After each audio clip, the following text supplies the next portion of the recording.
नमस्कार। इस वक्त की बड़ी खबर है। जी हां, पुरानी पेंशन बहाली पर इस वक्त की बड़ी खबर है। पुरानी पेंशन को लेकर तीसरी बड़ी रैली का गवाह बनेगा रामलीला मैदान। जी हां, 3 नवंबर को जुटेंगे देश भर के कर्मचारी। 1 अक्टूबर को रामलीला मैदान में पेंशन का आनंद महारैली आयोजित की गई। इसका आयोजन national movement for old pension scheme यानी NMOPS के बैनर तले हुआ था। NMOPS के अध्यक्ष विजय कुमार बंधु ने कहा कि पुरानी पेंशन कर्मियों का अधिकार है, वे इसे लेकर ही रहेंगे। जी हां, इस वक्त की बड़ी खबर है, तो बने रहे आप भी इस वीडियो के लास्ट तक और जाने इस बड़ी खबर को सबसे पहले। इससे पहले अगर आपने अभी तक भी वीडियो पर लाइक नहीं किया तो लाइक कर दीजिए, क्योंकि आपके एक लाइक से हमें मोटिवेट मिलता है। और चैनल को भी फ्री में सब्सक्राइब नहीं किया तो सब्सक्राइब कर लीजिए, ताकि आगे भी आपको केंद्रीय कर्मचारी, राज्य कर्मचारी और पेंशनर से जुड़ी हर लेटेस्ट बड़ी खबर सबसे पहले आपको देखने को मिलती रही। तो चलिए आगे बढ़ते हैं इस बड़ी खबर की ओर। केंद्र एवं राज्य सरकारों के कर्मचारी संगठन पुरानी पेंशन पर निर्णायक लड़ाई की तरफ बढ़ने लगे हैं। केंद्रीय कर्मियों को 2 विशाल रैलियों के बाद अब 3 नवंबर को दिल्ली के रामलीला मैदान में तीसरी बड़ी रैली होने जा रही है। Confederation of central government employees and workers के बैनर तले होने वाली इस रैली में all India state government employees federation सहित कई संगठन हिस्सा लेंगे। रैली में केंद्र सरकार के समक्ष 7 मांगें रखी जाएगी। इनमें पहली मांग NPS की समाप्ति और पुरानी पेंशन व्यवस्था को बहाल करना है। इसके अलावा केंद्र सरकार में रिक्त पदों को नियमित भर्ती के जरिए भरना, निजीकरण पर रोक, 8वें वेतन आयोग का गठन और कोरोना काल में रोके गए 18 महीने का DA एरियर जारी करना, ये बातें भी कर्मचारियों की मुख्य मांगों में शामिल है।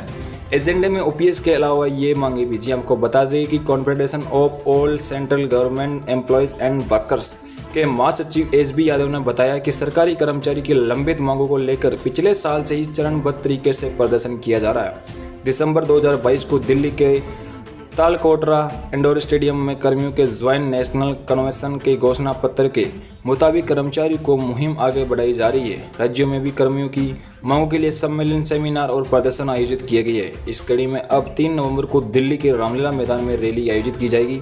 रैली के एजेंडे में OPS की मांग सबसे ऊपर रखी गई है।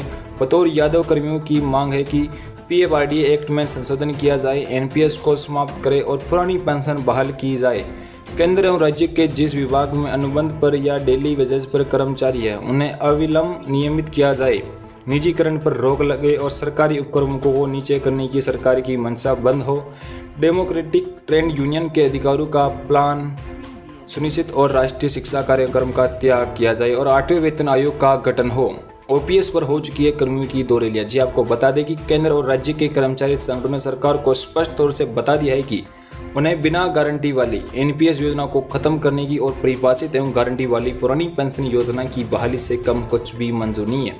नई दिल्ली के रामलीला मैदान में 10 अगस्त को कर्मियों की रैली हुई थी। OPS के लिए गठित national joint council of action यानी NJCA की संचालन समिति के राष्ट्रीय संयोजक एवं स्टाफ साइड की राष्ट्रीय परिषद NJCM के सचिव शिव गोपाल मिश्रा ने कहा था, लोकसभा चुनाव से पहले पुरानी पेंशन लागू नहीं होती है तो भाजपा को उसका खामियाजा भुगतना पड़ेगा। कर्मियों, पेंशनरों और उनके रिश्तेदारों को मिलाकर यह संख्या 10 करोड़ के पार चली जाती है। चुनाव में बड़ा उलटफेर करने के लिए ये संख्या निर्णायक है। आपको बता दें कि पेंशन का आनंद महारैली में जुटे थे लाखों कर्मी। 1 अक्टूबर को रामलीला मैदान में ही पेंशन का आनंद महारैली आयोजित की गई। इसका आयोजन national movement for old pension scheme यानी NMOPS के बैनर तले हुआ था। NMOPS के अध्यक्ष विजय कुमार बंधु ने कहा कि पुरानी पेंशन कर्मियों का अधिकार है, वे इसे लेकर ही रहेंगे। दोनों ही रैलियों में केंद्र एवं राज्य सरकारों के लाखों कर्मियों ने भाग लिया था। उसके बाद 20 सितंबर को ही राष्ट्रीय परिषद JCM स्टाफ साइड की बैठक के एजेंडे पर OPS का मुद्दा टॉप पर रहा था। कर्मचारियों का प्रतिनिधित्व करते हुए अखिल भारतीय रक्षा कर्मचारी महासंघ AIDF के महासचिव श्री कुमार ने कहा था, हमने सरकार के समक्ष एक बार फिर अपनी मांग दोहराई है। NPS को खत्म किया जाए और पुरानी पेंशन योजना को जल्द से जल्द बहाल करें। अगर सरकार नहीं मानती है तो देश में कलम छोड़ हड़ताल होगी, रेल के पहिए रोक दिए जाएंगे, भारत बंद जैसे कई कठोर कदम। आपको बता के कि श्री कुमार के मुताबिक सरकार पुरानी पेंशन लागू नहीं करती है तो भारत बंद जैसे कई कठोर कदम उठाए जाएंगे। पुरानी पेंशन के लिए कर्मचारी संगठन राष्ट्रव्यापी अनिश्चितकालीन हड़ताल कर सकते हैं। इसके लिए 20 और 21 नवंबर को देश भर में स्ट्राइक बैलेट होगा। कर्मचारी की राय ली जाएगी। अगर बहुमत हड़ताल के पक्ष में होता तो केंद्र एवं राज्य में सरकारी कर्मचारी अनिश्चितकालीन हड़ताल पर चले जाएंगे।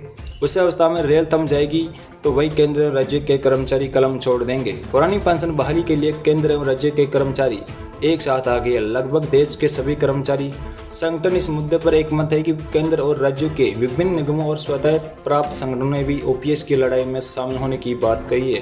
कर्मचारी ने हर तरीके से सरकार के समक्ष यानी पुरानी पेंशन बहाली की गुहार लगाई है, लेकिन उनकी बात सुनी नहीं गई है। अब उनके पास अनिश्चितकालीन हड़ताल ही एकमात्र विकल्प बचता है। 10 अगस्त को 1 अक्टूबर की रैली में देश भर में आए लाखों कर्मियों ने ओपीएस को लेकर हुंकार भरी थी।